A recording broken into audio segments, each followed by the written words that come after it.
Fala pessoal, hoje nós estamos aqui com o Fernando Sinner, CEO da Localweb. Ele que é engenheiro formado pela USP, tem MBA pelo IBMEC, é membro do conselho da Enjoei, da Pascoaloto e da LG. Nós recebemos ele aqui hoje no Café com a Boa para conhecer um pouquinho do que é essa empresa de tecnologia, do que é essa empresa que já tem aí mais de quase 30 anos, né? É 25 foi formada há anos. 26 anos, né? Foi fundada em 98. Isso. Então, é uma empresa bastante presente no nosso dia a dia aí e ninguém conhece. Tem um aspecto do negócio bem legal. Fernando, obrigado pela visita. É um prazer recebê-lo. Obrigado pela oportunidade, espero Gil, aí para Boa Vista também, por estar aqui com vocês. Legal, obrigado aí. Bom, vou falar um pouquinho da Localweb. A Localweb foi fundada em 1998 pelos primos Gilberto Maltner e Cláudio Gora. É isso? Cláudio Gora. Era uma empresa de hospedagem de site e, aproveitando as oportunidades e o dinamismo do mercado de tecnologia, ela foi ali para o lado do e-commerce. Começou em 2012, a parte de e-commerce. Até 2012 ela era uma empresa essencialmente de hospedagem, e-mail, domínio, né? E a gente começou aproveitando o nosso DNA, a gente foi para o e-commerce com uma primeira aquisição em 2012. 2012. Até 2012 era essencialmente era hospedagem. Isso. Né? E aí me pivotou um pouco o negócio ali para um negócio de software as a service, né? Exatamente. Se transformando via aquisição numa plataforma de transação para e-commerce. Fez seu IPO em 2020, isso. Certo? Levantou 1,03 bi para futuras aquisições e expansão. Os principais acionistas ainda detêm 28% da companhia, né, que são os fundadores, 15,9% da General Atlantic, 6,1% do Nuvem, que é um fundo, né, e 5,7% do Moneda. Bom, Fernando, você está na Localweb desde 2023. 2012. 2012? Pô, 2012.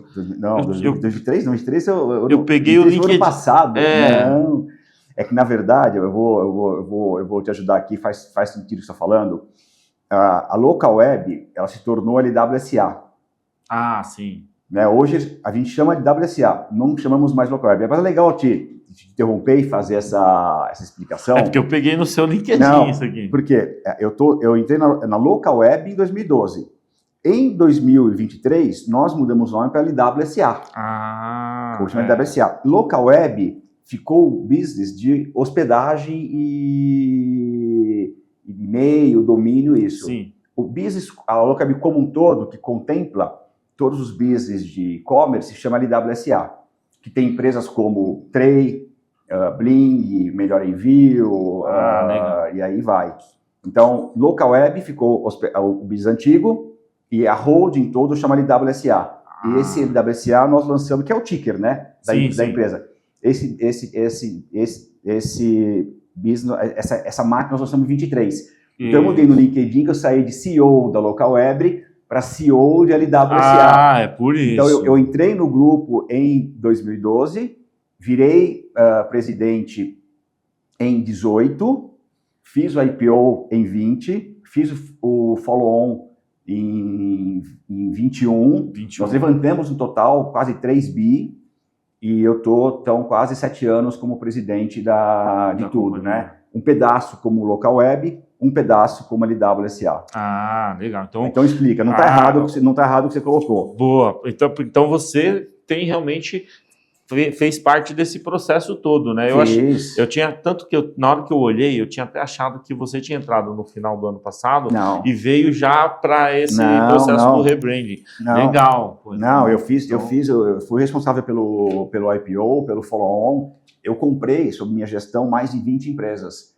Então eu fiz a transição do que seria a Localweb hospedagem, que representava, na época do IPO, perto de 15% da receita, o e-commerce, e hoje representa 3/4 da receita. Então, todo o crescimento com o e-commerce foi feito foi a minha responsabilidade, não é responsabilidade, eu fui contratado como CEO para fazer essa mudança da hospedagem para o e-commerce. Migrar ali, exatamente. Né? Então não está errado estar aqui, mas aí acho que vale a pena esse complemento aqui. Não, tranquilo. E aí eu já quero pegar, né, até que você está contando um pouco dessa trajetória, como que foi essa sua trajetória dentro da Local Web? Como é que você chegou no cargo de CEO? Isso. Quais foram ali os desafios que você chegou? Eu acho que já contei um pedaço, vou complementar aqui, tá? Eu entrei em 2012 na antiga Local Web, que isso era a hospedagem.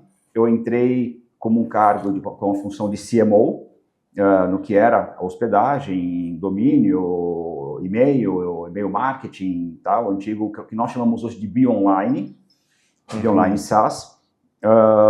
E logo depois a gente já começou a pensar em como que a gente podia expandir o nosso mercado, aproveitando o nosso DNA. Qual é o nosso DNA? Fazer empresas crescerem e prosperarem com o uso da tecnologia. Lógico, em 98, fazer empresas crescerem e prosperarem com tecnologia era a pessoa ter um site, era a pessoa ter um e-mail, era a pessoa ter um domínio. Chegou em 2012, os clientes queriam mais, eles queriam fazer e-commerce. E a gente tinha um DNA muito legal, a gente com empresas pequenas. A gente sabia vender produtos estandarizados, produtos que podiam ser replicados para as empresas. A gente sabia vender tudo isso com canais low touch. O que é canal low touch? Um canal digital, essencialmente.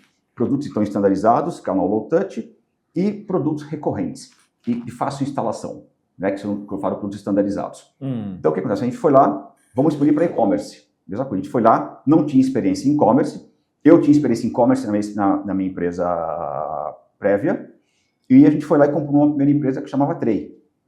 A empresa faturava, se não me engano, 8 milhões, mais ou menos. Compramos essa empresa e começamos a investir nela, fazer cross-sell, com o que a gente chamava de BeOnline e SaaS. Ela começou a crescer. Começou a dar certo. A gente comprou outras empresas, compramos poucas empresas antes do IPO, compramos uma empresa de geração de e-mail marketing, outra plataforma de e-commerce, e começou a crescer de forma estupenda, né? De 2012 até 2019, a gente cresceu bastante, mas ainda era pouco do nosso total. A gente começou a gostar da brincadeira, a gente viu que tinha mercado para e-commerce. E aí veio a ideia de 2019 a gente fazer o IPO. A gente tinha um fundo lá dentro, que é o Silver Lake, que precisava sair, já estava um bom tempo lá dentro. E nesse meio do caminho, em 2018, eu me tornei CEO. Mas o e-commerce representava um pedaço pequeno da companhia, mas vinha crescendo de forma exponencial. E a nossa tese do IPO era montar um ecossistema. O que é um ecossistema? A gente só tinha naquela época pagamento e plataforma, e um pouco de geração de lead. O nosso cliente de e-commerce, ele queria mais, ele queria recorrência, ele queria RP, ele queria logística, mais formas de gerar venda para ele. O cliente PME é um cliente que precisa de muita ajuda. Ele quer ter todos os recursos que uma grande loja tem, mas ele quer ter tudo isso de forma muito acessível. Era a nossa tese do IPO. Aí montamos a tese, fomos ao mercado, levantamos alguns bilhões, e em 2020 e 2021 a gente começou a investir internamente na empresa e fomos também comprar algumas empresas para complementar esse portfólio. A decisão do que a gente investe, do que a gente compra, é muito inteligente. Se a gente não tem o know-how, se a gente acha que vai demorar muito para construir, e mesmo depois de construir a gente vai ter que investir muito para montar uma base de clientes, a gente opta por comprar. Caso contrário, a gente faz internamente. A gente fez um pouco de tudo. O pessoal fala, pô, o Local comprou muita empresa. A gente comprou, mas também desenvolveu muita coisa dentro. O Local é uma empresa hoje com mais de 1.500 engenheiros. Então tem muito desenvolvimento interno também. E compramos, montamos um ecossistema bem poderoso dentro, e depois de 2, 3 anos, a gente representa hoje mais de 70 bilhões de GMV do e-commerce brasileiro. Está perto de 70 bilhões, mais ou menos, aí. Um número, colocando um big number aí, tá? Não é um número certo, nem que a gente divulga assim, não é auditado. Tem mais um GMV de perto de 70 bilhões aí. Não, acho que no último, eu não tenho aqui os números, mas alguma coisa perto de 60, 70 bilhões de GMV. Mas o fato é que a gente representa mais ou menos, a gente tem uma penetração de mais ou menos 22% do e-commerce brasileiro. 22% do e-commerce brasileiro passa pelas nossas plataformas de e-commerce. A gente tem mais ou menos 190 mil lojistas hoje, né? 190 mil lojistas que são sellers, que a gente chama, são vendedores, né? Que integram com o marketplace, integram com os marketplaces como o Mercado Livre, Amazon, Shopee, Shein. Não, então vamos lá. Você entrega uma solução para essas grandes empresas, tipo uma Shopee, uma Shein? Eu entrego uma solução para um pequeno comerciante. Esse pequeno comerciante monta uma loja ou... Isso, essa que era a pergunta. Quem que é o cliente da Local Web? Um vendedor, principalmente um vendedor pequeno e médio. E tem lojas grandes também. Um PM grande cliente, um vendedor. Entendi. Que precisa vender pela internet. Esse cliente pode ou não pode ter uma loja. Tá? O que quer dizer? Ele pode ter uma loja e pode vender por conta própria. Ele pode ter, por exemplo, www.lojadogil.com.br. Essa loja do Gil, ele pode fazer marketing, ele pode fazer Google para vender, ele pode fazer e-mail marketing, ele pode integrar com todos os marketplaces, significa o quê? Ele pode pegar essa loja e integrar, jogar os produtos em todos os marketplaces, ele pode fazer social commerce, fazer o que quiser. Eu faço isso de forma simples para ele. Eu tenho pagamento, para solução de pagamento, eu tenho solução de logística para ele, quer dizer, eu resolvo a vida do lojista. Tá? Eu sou hoje o principal integrador de marketplace do Brasil. Quer dizer, eu tenho uma boa porcentagem das vendas que os marketplaces fazem são através de integrações com as minhas 190 mil lojas. Legal. Os marketplaces que a gente está falando aqui são esses, né? Shopee, Mercado Livre, Magalu, todos esses. Eu sou o principal integrador. E aí a pessoa que é... Igual, por exemplo, eu compro muito na Magazine Luiza lá, às vezes. E aí o produto ele é vendido e entregue pela Magazine Luiza. Às vezes ele é só entregue. Só entregue. É o meu caso. Muitos dos produtos, eu vou chamar de 3P, são os produtos entregues pelo marketplace, mas não vendido. Ele tem uma loja pequena por trás. É o que eu faço. Entendi. E aí esse cara aqui que é o seu cliente. Mas esse cara, ele pode vender por conta própria também. Ele pode ir na loja dele. Esse cara pode vender através do Instagram, do TikTok, e por aí vai. Legal. Tá? Legal. Então é uma base de clientes bem grande. Essa base de clientes, ele representa 22% do volume financeiro do e-commerce brasileiro está com a gente hoje. Nossa, é bastante coisa. É bastante coisa. E é legal, assim, porque o nosso público, né, o público em geral, ele vê o ticker da tela, mas ele conhece pouco da empresa, né? Ele não sabe que, e principalmente o Local Web, que eu acho que mudou ao longo do tempo, e ainda, na minha cabeça, há um tempo atrás ainda era uma empresa que não era só hospedagem de site e tal. A gente é de longe uma empresa muito mais de e-commerce do que hospedagem. Tanto que Local Web não é operação de e-commerce mais. A empresa é a LWSA, onde os nossos enablers, né, que são os nossos viabilizadores de e-commerce, são operações. A gente tem uma plataforma para clientes muito pequenos que chama Bag, a gente tem uma plataforma para clientes médios que chama Tray, tem uma plataforma para clientes grandes que chama Wake, a gente tem um RP que também integra com um marketplace que chama Bling. Esses são os 4 produtos que a gente vende que compõem 190 mil lojistas. Então, isso não faz parte de Local Web, faz parte da LWSA. Isso, que é o ecossistema que vocês criaram, né? Temos soluções, dentro dessas plataformas, passa a nossa solução de logística, passa a nossa solução de pagamento, passa tudo isso. Então, a gente resolve toda a vida do cliente. Isso representa mais que 75% das nossas... representa aí 2/3, 3/4 da nossa receita. Então, a gente essencialmente é uma empresa hoje de e-commerce. Legal. Então, então entrega essa solução pro lojista. Pro lojista, exatamente. Lojista pode ser um lojista com só operação digital, pode ser um lojista que tem operação omnicanalidade, que tem uma loja física e uma loja digital, pode ser um lojista que tenha várias lojas digitais, várias lojas físicas e uma operação digital. A gente tem solução que entrega não só para um cara digital, para um cara que tem a operação física e digital, a gente tem solução para tudo.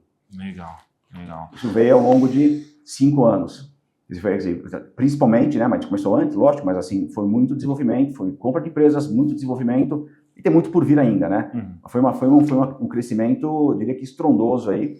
A gente saiu, quando a gente fez o IPO, os nossos últimos 12 meses, se não me engano, representavam uma receita de 384 milhões. A gente, esse ano, olhar os últimos 12 meses agora, com o terceiro trimestre, a gente está com 1 bi 300 alguma coisa de... Saiu de 300 e poucos milhões para 1 bi de faturamento. Cresceu bastante. O banco... Mas acho que o mais importante para a gente é o que a gente conquistou. Veja, porque o mais importante é o que a gente conquistou no mercado. Eu acho que é importante a gente ter um ativo na mão, que são essas 190 mil lojas e todos os serviços que elas usam, né? Que podem utilizar muito mais. A gente pode falar de potencial daqui para frente, daqui a pouco. Mas a gente tem um ativo conquistado muito grande, que são esses 22% de penetração do e-commerce brasileiro. Isso realmente é um ativo muito grande. Eu ia até, a gente já está falando aqui do ecossistema e tal, e eu queria até entrar um pouco mais nesse assunto para a gente explorar, né? Eu vi lá que vocês têm o ERP, você tem o Commerce SMB, que é o da Tray, tem o Commerce Enterprise, o Be Online e serviços financeiros.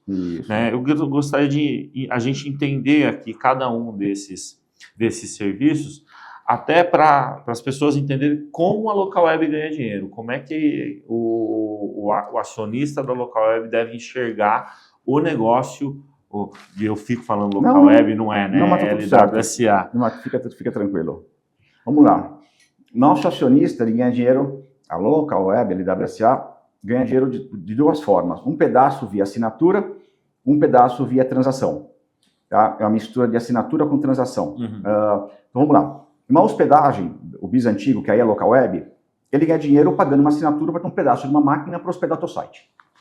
Isso. Quando você vai para um RP, uma plataforma de e-commerce, você ganha dinheiro também por uma assinatura. O RP você paga por uma assinatura, a plataforma de e-commerce você paga por uma assinatura, e aí começa a ter partes variáveis. Por exemplo, a plataforma para clientes pequenos, você paga, por exemplo, para pagar por um template, paga uma variável por uma transação que você faz no marketplace. Mesma coisa... Você ganha um fizinho naquela transação. Quando você tem a parte variável. Pagamento, você passa a ter um variável pela transação. Você usa um pagamento nosso, você paga um take rate, é um variável pela transação, pela venda que você faz. Quando você faz logística, você paga também um variável da transação. Então, a gente tem pedaços que são fixos, pedaços que são componentes que são variáveis. De maneira geral, sendo muito simplista aqui, a gente tem 52%, 54% da nossa receita são a receita variável, de acordo com a transação. 48%, 46%, não sei quanto agora, tá? Mais ou menos, a gente tem um fee fixo, uma receita de assinatura do serviço. Que essa receita ela é recorrente. Ela é recorrente, que também é uma garantia para a gente que você não tem a gente praticamente não tem receita one shot, é muito pequeno o componente one shot da nossa receita. Então, são dois componentes que eu considero muito saudáveis, até porque o componente variável, ele vem muito de um cliente de assinatura. Quer dizer, é um componente variável derivado de uma receita recorrente. Quer dizer, é o quanto o cliente recorrente é um variável de um cliente recorrente. Legal, bacana. E a parte de Por isso que a Local Web, ela nunca teve queda de receita. Se você olhar... Só cresce. Ela só cresce. Aliás, uma coisa importante, vou frisar aqui, no momento de muita turbulência, como que a gente está passando... A Local Web nunca teve margem negativa. Nunca. Nunca. Na história, ela é caixa positivo, ela gera caixa, nunca teve... E é uma empresa de tecnologia. Nunca teve caixa, nunca teve prejuízo, sempre gerou caixa, sempre gera caixa e tem caixa. É isso aí. Tá? Eu falo caixa isso porque em momentos de mercado estressado, a gente tem que olhar empresas com essas características. Sim. E ela sempre teve. Tá? E como você fala de parte de uma base de cliente recorrente, que assina os serviços e que ainda paga um take rate do que ela transaciona, É um business extremamente interessante. Só Sim. fazendo um parênteses aqui, Sim. vendendo meu peixe Vendendo aqui. peixe, né? Não, mas é isso mesmo, porque quando a gente olha da ótica do investidor aqui, o que a gente busca nos nossos negócios? Empresas que têm receita recorrente, empresas que têm um fluxo de caixa positivo, que têm capacidade de ou investir no próprio negócio ou distribuir dividendos. Inclusive, eu vi que vocês fizeram recentemente uma distribuição, a gente não vai falar disso agora ainda, mas vou falar mais para frente. Eu falo daqui a pouquinho, sobre um assunto interessante. Então, assim, do lado da parte de ERP, eu vi que vocês têm a Bling, Cplug e Delivery Direto. Elas têm emissão de boleto, nota fiscal e integração com o Marketplace.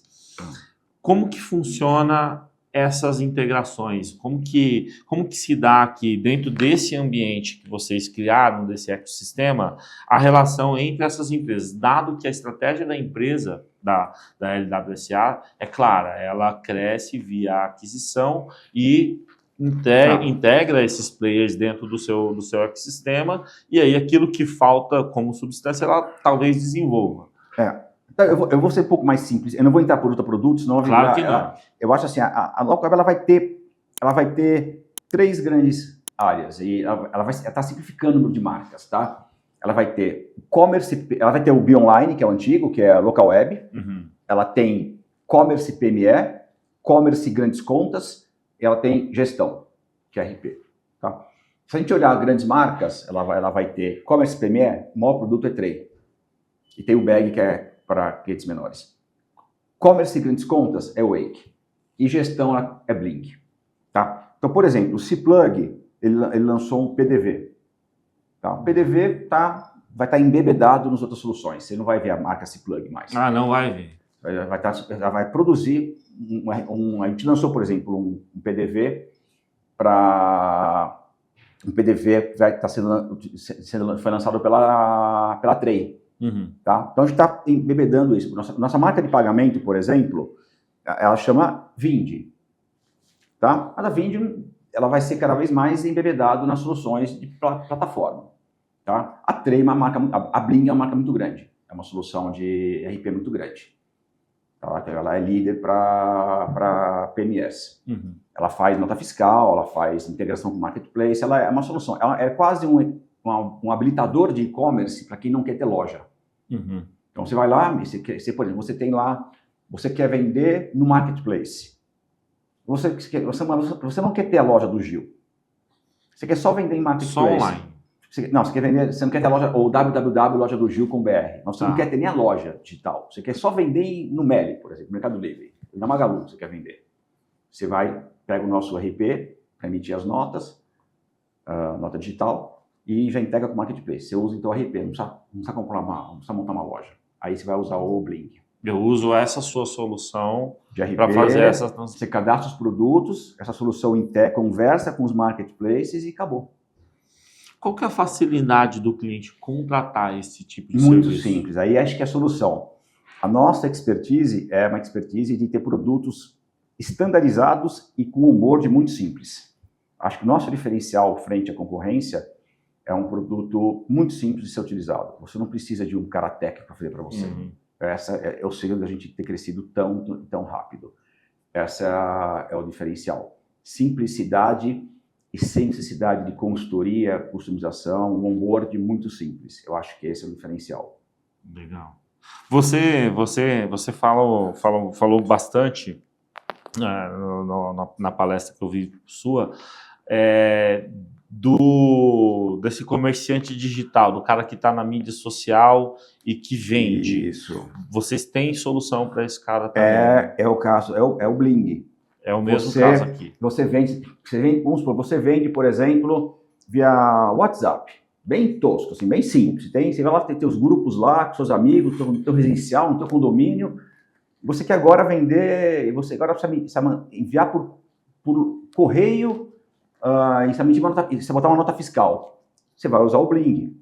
O Bling vai fazer com que o Bling integra com os 10 operadores logísticos, está lá através da nossa solução de logística, e ele emite a nota fiscal para você colocar junto com a embalagem. Você usa o nosso RP.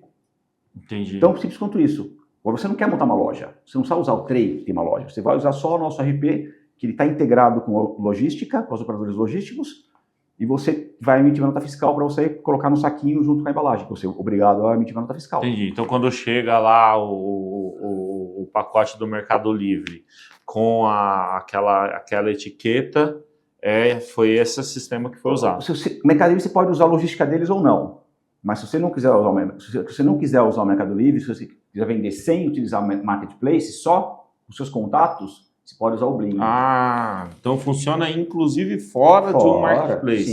Sim. Isso é legal. Sim. Isso é legal. Se você quiser vender só via social commerce, sem Marketplace, a gente faz isso muito bem. Boa. Tem bastante coisa, né? E eu acho que assim... Sim, por isso que a gente tem 22% do mercado.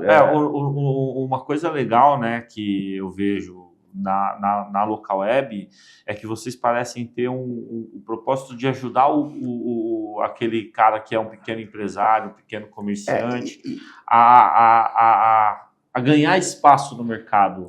Essa visão, ela surgiu antes ou depois da pandemia? Ela surgiu... Eu vou dizer o seguinte, o mercado depois da pandemia, ele evoluiu muito. Então, a gente tinha uma visão um pouco mais simples antes da pandemia. Hoje, a gente não dita o mercado. O mercado evolui sozinho. A gente se adequa ao mercado. Uhum. Assim, muito disso, a gente não fez esse mercado. A gente foi só se adequando ao mercado. Eu falo para os investidores, veja, eu não vou falar o que vai acontecer, mas para onde quer que o mercado vá, eu vou atrás. Mas se amanhã tivermos uma 10ª forma de venda, eu vou estar lá. Amanhã surgiu um 25º marketplace, eu vou integrar.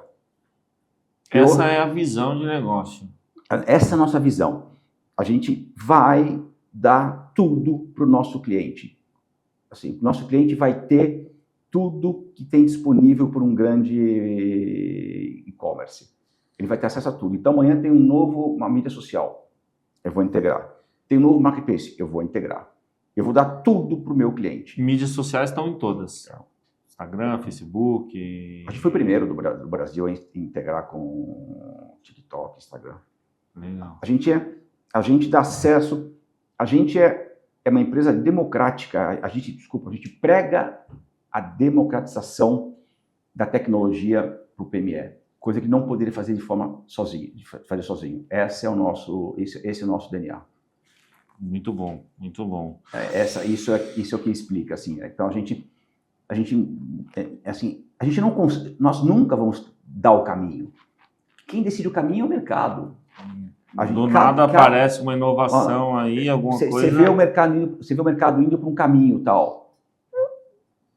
Só vou seguir. Eu não tenho como traçar isso. Isso é feito manada. Sim. Cabe a mim dar esse caminho. Boa. Eu estava vendo, né, até estava vendo um relatório do banco, e tem uma empresa de vocês que é a Squid, que agora é a Influencers. Wake. Ela está no grupo da Wake, que é para grandes contas. Isso. Como que funciona esse negócio e qual que são as expectativas para melhorar o resultado dessa unidade de negócio? Olha, essa unidade é uma unidade de influencers, né? Que você contrata um influencer para ele fazer post, fazer lives para o seu negócio, né? A gente comprou essa unidade para ela tentar alavancar as operações de e-commerce do grupo. Isso não aconteceu ainda. Então, ela é uma unidade que está trabalhando muito brand ainda. O que a gente fez, a gente reduziu o tamanho dela para poder break-even com volume de receita menor. Então, a gente perdeu o dinheiro dela no primeiro Q com ela. Uhum.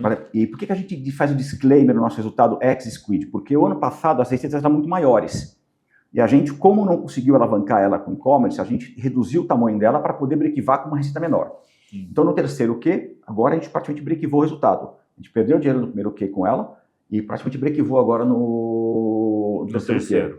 Então, agora chegamos no patamar de receita adequado para break-even. O que a gente precisa agora é fazer essa empresa alavancar as nossas operações de e-commerce, que é o desafio. E essa empresa, ela tem ela é uma plataforma de influência? Ela é uma plataforma de influência, é uma rede de influências. Uma rede muito grande, com algumas dezenas de milhares de influencers que trabalham para a gente. Entendi. São autônomos, né? Claro. Sim. Mas que trabalham para a gente. Aí eles entram dentro dessa plataforma e vendem... Você contrata, você consegue na plataforma, fala assim, olha, ok, eu vendo, por exemplo, um relógio. Quem são os influencers que têm características que conseguem alavancar minha venda de relógio? Ou fazer marketing de relógio. O que funciona melhor hoje é fazer marketing de relógio. Mais branding de relógio. O que a gente quer é que ajude a vender relógio. Sim. Ah, tá bom, é o fulano A, B e C. Legal. Quais são as mídias, quais são os formatos que esses caras trabalham? Quanto custa cada formato? A gente faz essa intermediação. Esse é o business da Squid. Isso é legal. É legal. É legal, sabe por quê? Porque assim, tem muita gente que vai assistir isso daqui e vai olhar e falar assim, pô, eu posso usar o serviço não, dos caras. Faz sentido. Isso em outros países, na China principalmente, é uma mídia que está dando certo para e-commerce. No Brasil, o varejista brasileiro ainda não se encontrou com esse tipo de mídia, que é usar o influencer para alavancar sua venda. Ele está muito mais dedicado, ele tá usando o seu esforço muito mais para marketplace, para ele vender na própria mídia social, tipo no Instagram, no TikTok, mas ele não está usando ainda um influencer como alavancador de mídia. Eu acredito que isso vai chegar. Mas ainda não chegou. Então a gente está ainda gastando muito esforço para usar esses influencers para mídia, para branding. Não para. Então, meu cliente da Squid ainda é um cliente de branding, que não é tanto o nosso know-how. E é engraçado, porque a gente vê. Não é uma loucura. Não é uma loucura que eu estou falando. Não é uma loucura. Não. Já tem uma experiência fora que acontece. Isso. O que eu estou falando. A tese é boa. O que acontece é uma empresa grande para a gente. Então, nós compramos uma empresa, uma tese, talvez o nosso problema foi ter comprado uma empresa grande, uma tese ainda verde. Acho que esse tem sido o nosso problema. Legal. É porque assim, estava sendo super honesto contigo. Estava até pensando assim, que no Brasil a gente vê grandes influencers lançando suas próprias marcas, né? Isso é uma evolução, é que nem todo influencer tem o poder de lançar uma marca. Sim. Nossa rede são influencers menores. Um hiper mega influencer tem poder de lançar uma marca. Vai ter essa capacidade. A gente está falando de uma rede um pouco mais long tail de influencers. Até que influencers fortes lá dentro. Né? Mas o que a gente quer, assim, o que não dá para negar é que influencers fazem parte é uma realidade, são realidades. E certamente eles podem alavancar a venda de marcas, eu não tenho dúvida. Mas dentro desse ciclo, certamente, a realidade é que eles provavelmente vão começar a alavancar a venda de marcas maiores. Por isso que nesse momento a gente colocou dentro da operação de Wake, que são e-commerce maiores. Na sequência vão alavancar marca de empresas menores. Provavelmente o ciclo vai ser esse. Por isso que hoje ele está dentro da gestão da minha operação de e-commerce maiores, que é dentro da marca Wake. Isso é engraçado, porque uma das nossas estratégias de crescimento passa pela parceria com influencers. Não tenho dúvida, não tenho dúvida. Isso é engraçado. Acho que o poder dos influencers é magnífico. É só uma questão de educação da rede de e-commerce, de saber usar isso. O problema... se coloca na pele do cara de e-commerce, ele tem tanta ferramenta. O cara tem, eu tenho marketplace. Não tem um marketplace, ele tem 10 marketplaces. Aí ele tem Google, que também é super poderoso. Mas não é só que ele pode sair usando. Tudo que a gente está falando, você tem que utilizar... Com uma estratégia por trás. Estratégia para rentabilizar. Que nem você não pode sair torrando tudo que você faz um monte de coisa, você tem que rentabilizar. Então, você está falando de marketplace, você tem que fazer Google, você tem e-mail marketing, você tem TikTok, Instagram. E braço para isso. É isso aí. Então, você tem que pilotar isso de forma rentável. Aí o cara fala, aqui tem influências, cara. Usa aí. O cara fala, calma. Não é assim também, né? Não é assim. E tudo isso que você vai fazer, mais que rentabilizar, tem um lado operacional. Vou fazer um TikTok.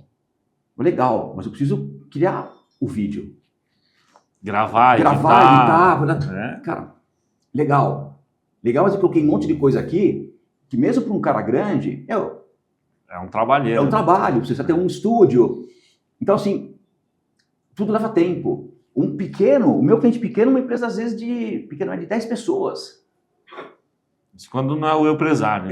Você já passou por isso já. Então, assim, acho que não é questão de... Eu não tenho dúvida que Squid tem aderência. O problema é quando. Entendi. Então tem uma tese... Acho que o maior problema que a gente tem aqui é timing. Sim. Sim, e também a maturidade do mercado. Da maneira que eu herdei a empresa que eu comprei, e eu paguei o earnout do fundador, eu herdei uma empresa break-even com 120 milhões de receita por ano. Para manter, só com um know-how que eu não tinha. Eu precisei reduzir. Só que a estrutura de custo que eu tinha, se caísse para 80, eu perdia dinheiro. Difícil. Eu preciso agora reduzir ela para um tamanho menor e agora tentar crescer com um know-how que me interessa. Entendi. Agora, o que acontece? Sabe o que é legal nesse patamar? O ano que vem, chegar o primeiro trimestre, se eu manter esse primeiro trimestre, eu não preciso ter mais colocar o X-Squid, porque esse X-Squid foi uma queda proposital. Sim. Agora eu não vou ter mais esse problema no primeiro quê? A empresa Entendi. volta a crescer. Já não é mais uma preocupação. Então vai ser um resultado claramente mais limpo no primeiro trimestre. Limpo que eu falo sem ter que fazer esse X-Squid. Já para o primeiro trimestre de 25. Essa é a expectativa. Eu não tenho que fazer isso. Ah, legal. Eu bom, a gente está falando aqui de várias aquisições. A estratégia de aquisição, ela vai ser um drive do negócio no futuro e o quanto que isso pode comprometer a expectativa de geração de caixa. E aí, Fernando, eu vou complementar, porque eu estava vendo que, inclusive o próprio relatório do BTG aqui, né? Antes de fazer a reunião aqui, a entrevista, eu busco algumas análises, entender como que as casas de análise estão olhando. E a expectativa do banco ele acredita muito na tese da geração de caixa da companhia. E então, se essa estratégia de aquisição ela vem acompanhada, qual que é o impacto disso nessa expectativa de geração de caixa? Vamos lá. Se a companhia gerou caixa no segundo trimestre, terceiro trimestre, e a gente distribuiu o dividendo e a gente recomprou a ação. Recomprou 130 milhões em ações, distribuiu 40 milhões de dividendo. Por que isso? E está ligado à estratégia de aquisição. A empresa, no momento, que ela está ganhando rentabilidade durante 3 anos, a margem está crescendo de forma constante e sim, constante, sem solavancos. A gente aumentou nossa margem de forma substancial do segundo para o terceiro trimestre e agora a gente quer voltar a crescer mais ainda. Então, a gente está no momento que a gente está ganhando produtividade dentro de casa. A gente tem maneiras de continuar crescendo rentabilidade, a gente tem maneira de voltar a crescer. Voltar a crescer como? Sem gastar mais dinheiro. O que significa? Fazendo mais cross-sell, melhorando a jornada do cliente, investindo em novos mercados. A gente lançou o PDV nosso agora, está sendo um sucesso.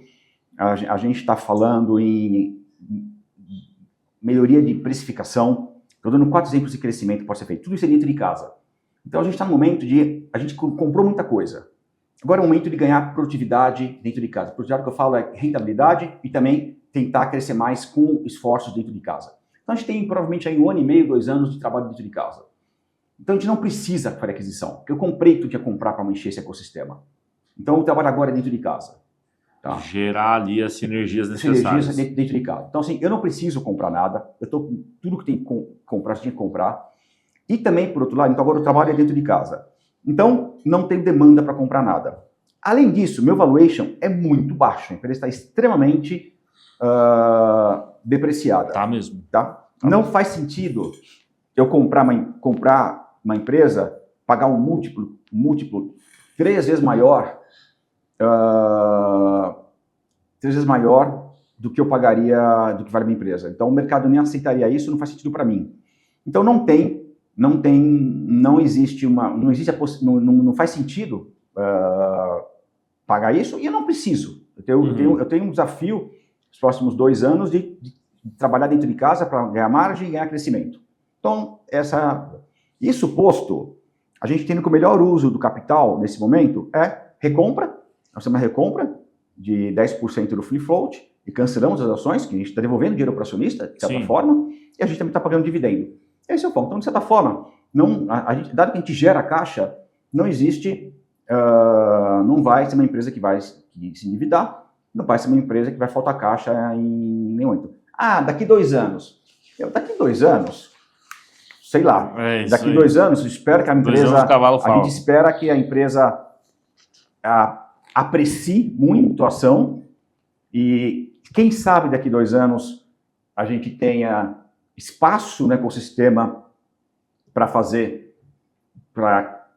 ter espaço para comprar alguma coisa. Se tiver, a gente vê o que faz. Mas eu diria que no universo de 2 anos, que é um universo que a gente tem um pouco mais de clareza, não parece que tem muito trabalho para ser feito. Eu não acho que aí sim a ação aprecia, aí a gente vê o que faz. Mas eu diria que nesse espaço de tempo é muito trabalho dentro de casa, muito foco interno, gerar caixa e gerar valor para o acionista. Eu diria que respondendo sobre a ótica até do que por que nós recompramos, por que nós pagamos dividendo e qual é o nosso foco. Então o foco é realmente trabalhar dentro disso daí. Porque a estratégia de alocação de dinheiro por parte do board da companhia é sempre essa, né?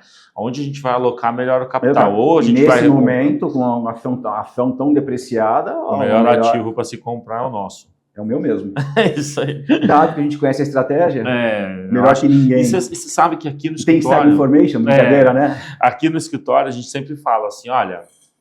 O melhor sinal que uma empresa pode dar para o seu investidor é se o acionista está comprando ou vendendo. Então, a gente adora quando vem ali um programa de recompra, porque é a própria empresa dando um indicador de que, olha, tá tão barata a minha ação que eu prefiro comprar. É lógico. Então, assim, acho que esse é o indicador. Né? É bem por aí mesmo. E o banco recomenda as ações de vocês hoje com preço-alvo em R$7. E tem ou seja, nos preços de hoje aí tem um upside de mais de 90% para capturar isso. Se você olhar comparáveis no mercado, em termos de múltiplo, a gente é uma empresa extremamente barata.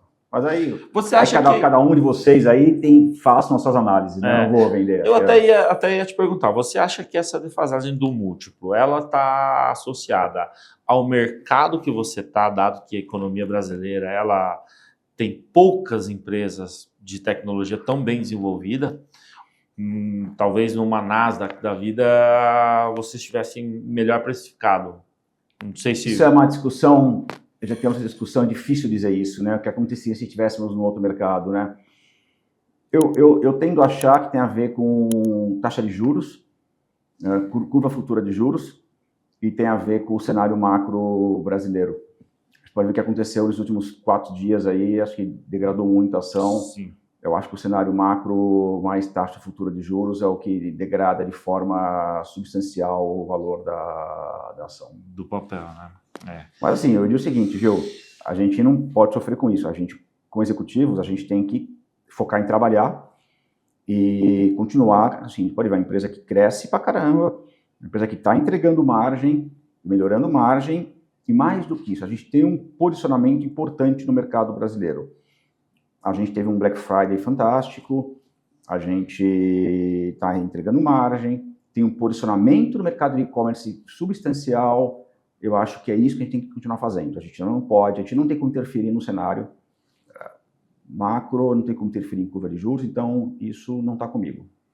Eu tenho que trabalhar no que eu posso interferir. É isso aí, cuidar das alavancas que a gente tem. Exatamente. Bom, pegando aqui, né, e falando um pouco das iniciativas que a gente tem para o futuro, eu queria entender um pouquinho das práticas de ESG e inclusão dentro da companhia, como que isso se dá lá dentro. Tá, vamos dividir aí em 3. Eu diria assim, a LocWeb, acho que para quem quiser conhecer um pouco mais a LWSL que a gente faz, a gente divulgou um manual de práticas, está no nosso site de RI, bem bacana. Eu vou falar de forma resumida que a gente faz de ESG? São três frentes. Uma de governança, eu diria que é uma empresa que preza muito pela governança, então acho que é muito transparente, todos os nossos comitês, acho que vale a pena reconhecer um pouco mais, mas é tudo muito transparente, a parte de governança. 2, a parte de energia, a gente é uma empresa 100% energia limpa, tem um data center, mas 100% da nossa energia é limpa, estou falando de energia solar, energia eólica, energia hidrelétrica, 100% da nossa energia. E por fim, a parte que eu falo de grupos, né, de pessoas, é uma empresa que a gente trabalha hoje, se não me engano, nós criamos, isso foi logo que eu assumi a presidência, isso muito antes da Biocapital, a gente criou, se não me engano, 6 ou 7 grupos de minorizados, né, que eu criei. Os próprios funcionários tocam os grupos, né? Não é conduzido pela empresa. Então a gente tem lá o grupo LGBT, que é Plus, então eles têm um grupo lá onde eles discutem e propõem iniciativas para tornar a empresa mais agradável ou melhor para eles, tá? Os próprios funcionários têm essa liberdade de propor iniciativas. São 7 grupos, tá? E eles trabalham, se encontram, propõem iniciativas e a empresa só aprova e eles conduzem. Uhum. Tá? Porque acho que melhor, mais que a empresa, se a empresa propõe, dá a impressão que a empresa está tendo um viés de fazer o que gosta e o que não gosta. Tá? Então a gente tem uns 7 grupos, os funcionários trabalham, propõem iniciativas e a gente aprova, e o que tem investimento, a gente tem iniciativas que não precisam de investimento, iniciativas que precisam de investimento, a gente aprova e damos sequência. O que acontece hoje? As pessoas ficam muito à vontade para serem o que elas são. Tá? Então, para você ter uma ideia, hoje no Localweb a gente evoluiu, eu vou dar um caso do LGBT, a gente evoluiu para uma porcentagem declarada que se identifica com esse grupo de 10% para 19%. Então, que é considerado uma porcentagem muito próxima do que seria a distribuição a penetração na população. Então, as pessoas ficam muito à vontade para falar, eu faço parte desse grupo, então acho que isso é uma coisa muito bacana. Então, as pessoas, a gente já fez pesquisa, ficam muito à vontade para serem o que são na companhia. Tem, né? Esse conforto. Embora não seja uma empresa que a gente considera ativista. Então, ainda é o que a gente quer ser. A gente quer ser uma empresa onde as pessoas possam ser o que elas são. E construir lá dentro o seu futuro, né? No final do dia, as pessoas estão lá também para realizar os seus sonhos é uma empresa que as pessoas possam ser o que elas são. Eu quero ficar à vontade, né? Hoje você falou que você tem 1.500 engenheiros hoje. Só. A gente tem mais. E funcionários são quantos? Nós temos hoje 3.500 e pouco, quase 3.600 funcionários. Nós começamos o ano com 3.800, estamos finalizando com menos pessoas, mesmo tendo crescido. Isso é um exemplo, voltando àquela história da produtividade, nós estamos trabalhando com menos pessoas. Isso é fruto de um trabalho de ganho de produtividade, onde está aumentando o span of control, a gente está reduzindo níveis hierárquicos, fundindo operações. Quer dizer, é um exemplo de, sem um processo formal de layoff, que a gente não gosta dessa palavra, a gente aos poucos tem turnover natural, a gente consegue não repor algumas vagas, a gente vai ganhando produtividade, é uma empresa que cresce e não cresce o número de pessoas. É o que a gente fala, isso é um dos elementos para a gente não aumentar a nossa margem. Lógico, a margem não vem só de redução de pessoas, a margem vem de uma série de componentes, margem, por exemplo, de alavancagem operacional, que a gente aumenta custo numa porcentagem menor, que a gente aumenta a receita, mas também pessoas faz parte do trabalho. A gente quer, no fim, a gente quer menos pessoas, mas ganhando mais. A gente quer menos pessoas melhores. É isso aí. Esse é o que a gente quer. Eu sei que pode soar ruim para algumas pessoas, mas sim, a gente quer menos pessoas ganhando mais dentro da companhia e pessoas de nível... Qualidade técnica. Qualidade, mesmo, acho que não é nível não, a palavra é essa, qualidade técnica melhor. É isso que a gente quer para a companhia. Essa é o que a gente está buscando e vamos buscar isso para 2025 também. E até vou emendar aqui na próxima pergunta, porque eu acho que esse é um grande desafio de uma empresa de tecnologia, né?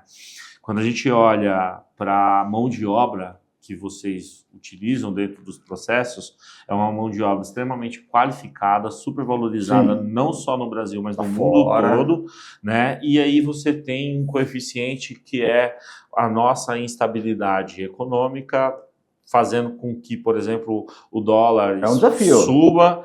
E como que vocês lidam com isso para reter essa mão de obra de qualidade, para reter esse funcionário que é tão específico e valorizado lá fora, né? É um desafio, tá? Assim, a gente, hora ou outra, perde pessoas para o mercado exterior. Com essa nova queda do dólar, queda do real, na verdade, né? A gente vai ter mais uma demandada, assim, vai sofrer. As pessoas não querem sair do Brasil, o país é um país bacana, as pessoas têm sim o apego de família, tudo. Gosta de estar aqui. Mas o trabalho, a parte de engenharia tem a possibilidade do trabalho virtual. Isso é um complicômetro, né? Então as pessoas estão sim migrando para empregos no exterior e aí o câmbio é um dificultômetro muito grande. Então assim que a gente tenta trazer um clima bacana, tem questão da língua. Então, acho que assim, o ambiente de trabalho é um diferencial para nós, só que isso sim está se tornando cada vez mais difícil porque o câmbio e o salário mais elevado lá fora é uma dificuldade. Entendi. Vocês pensam em internacionalizar a companhia de alguma forma ou não? Não nesse momento. A gente acha que o mercado brasileiro é bem grande, a gente tem um mercado muito grande para trabalhar e o nosso produto não é um produto fácil de internacionalizar porque... não é fácil. Não é fácil. Porque o nosso produto, cada país tem suas características. Por exemplo, você fala um meio de pagamento, o Brasil tem o Pix, o Brasil tem parcelamento, o Brasil tem boleto. Quando você fala que você vai para outro país, cada país tem suas características. Então, o nosso produto não é só um produto que você vai lá e joga para fora. Uhum. Você fala de um RP, cada país tem suas características. Mesmo o Brasil, né? O Brasil tem regras de imposto, nacionais, estaduais, municipais. E você não pode pegar um RP e jogar para outro país. Então, nosso produto não é um produto tecnicamente fácil de jogar para outro país. Entendi. Fernando, assim, pensando como gestor de empresa, de uma empresa de capital aberto, né? Quais são os principais desafios que você enfrenta? Assim, eu estou perguntando um pouco mais do seu lado pessoal. Como gestor mesmo de uma empresa de capital aberto, né? Eu acho assim, eu acho assim... Um pouco o que você falou, assim, a parte de pessoas não é fácil, acho que é um desafio grande, mão de obra qualificada não é fácil, e eu acho que o mercado de capital, empresa de capital aberto não é trivial, o mercado cobra muito, e tem que cobrar, não estou falando que seja errado, só que você quando tem uma empresa de capital fechado, você não precisa prestar tanta conta, você pode falar, esse mês eu vou gastar mais e vai cair a margem por um trimestre. Tá bom, você vai gastar mais, então a margem cai, trimestre que vem você sobe a tua margem. Você não vê sua ação cair. Você precisa ter muito mais controle de custos, porque você não pode oscilar margem nem receita de uma forma tão forte como uma empresa de capital fechado. Então, o mercado te coloca amarras, impõe amarras de uma forma muito forte. Então, a empresa de capital aberto te coloca restrições de atuação que talvez o pessoal não imagina. Tem um peso maior aqui também, sim. Né? E pensando na linha de desenvolvimento do negócio para o futuro, quais são as principais um pouco essa linhas? linha de facilitar, democratizar a tecnologia principalmente para o PME. Assim, tornar tudo disponível para um PME. Tudo que ele tiver disponível no mercado, eu vou disponibilizar para ele. Essa acho que é o nosso DNA. Boa. Fernando, estamos caminhando para o final aqui. Eu gosto de fazer algumas perguntas no final, que é do ponto de vista de investimento. A LWSA3, que é o ticker da ação, é a boa? Eu sou tendencioso, né? Eu sou acionista, adoro a empresa, né? Tem ela no meu coração aqui. Então, eu acho um tremendo de um business. Legal. O BTG também acha, né? Aí, ó, então... E para você, Fernando, do ponto de vista pessoal, qual que é a boa? livro, uma recomendação que você tenha para o seu cliente ou para o seu investidor? Eu acho, Gil, vou dar 2 dicas, tá? Aí saindo um pouco de local web. Uma, diversificação. Segundo, não espera ver a tendência de subida de nada. Você tem que ver antes. Quando você achar que tá todo mundo investindo, já é tarde demais. A pessoa pergunta, mas por que você está assim, pô, equity, né? Equity não é a bola da vez com juros altos. Cara, quando você achar que equity vai ser a bola da vez, você já perdeu o preço. Você já perdeu o preço. Eu sempre falo o seguinte, lógico, com juros altos, equity é difícil, mas quando você achar que o equity é hora de entrar, você já perdeu 30%. Pelo menos. Pelo menos. Aí eu pergunto, vale a pena você esperar e perder 10 de juros para talvez perder os 30 quando todo mundo está falando de equity? Assim, quem ganha dinheiro não entra na manada. Quem ganha dinheiro entra antes da manada. Essa é a dica. Não é fácil, mas essa é a bola da vez. Boa. Tem muita gente olhando o equity. Esse pessoal que está olhando o equity vai perder 10%, mas ele vai ganhar 30% quando subir. É isso aí. Ou 90%, como é o caso da recomendação do BTG. Então, acho que essa é a boa. E não é óbvio. Não estou falando que é fácil, não vai ser comprando. Mas o cara bom de equity, ele não espera a manada. Eu vou até deixar uma provocação para o público aqui, tá? que eles façam um cálculo dos 130 milhões que vocês fizeram de recompra de ações e cancelaram, mais os 40 milhões que vocês pagaram de dividendo, em função da quantidade de ações que sobrou, quanto que isso dá de retorno em função do preço que as ações estão cotadas hoje. Fica aí um bom exercício de matemática para vocês fazerem. Fernando, obrigado pela presença, obrigado aí por ter vindo, pelo tempo. Gente, boa sorte nos investimentos aí. E, conte com a gente aqui no que precisar, espero que tenha gostado. Obrigado, prazer. Obrigado a você também pela visita, por ter acompanhado a nossa entrevista, espero que tenha gostado.